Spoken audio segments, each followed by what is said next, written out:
yol yasap asırdım nizim dağlara.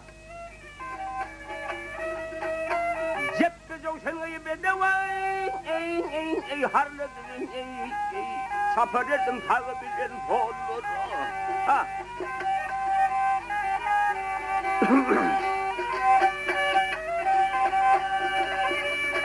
Yok, koşuklarım vermeyen dinin kellesinin başınıza giyip Resul kellesi. Yok, olgalıyımın kekillice kellesinin kancılardan asar edim dağları.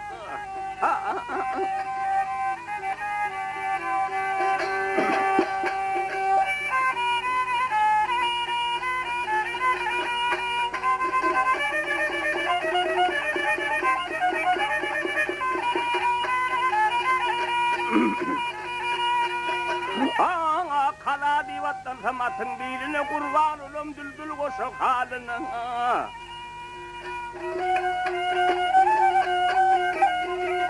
Yat ol Kabe'de sen Resul yoluna, Nungfala vada kuyredim dağları.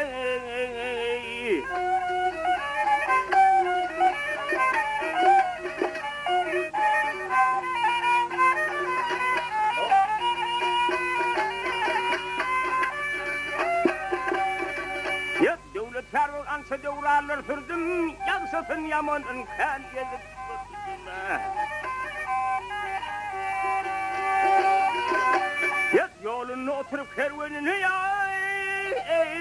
ey gelirdim Menden döwran öptü deyin dağlara. Vay dağlara.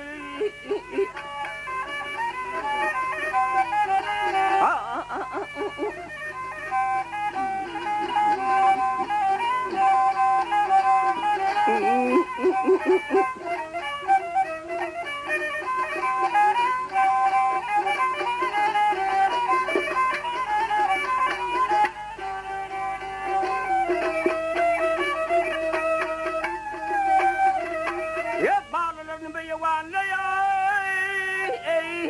yaşadın sol hayvan mallarını satanım dağlar.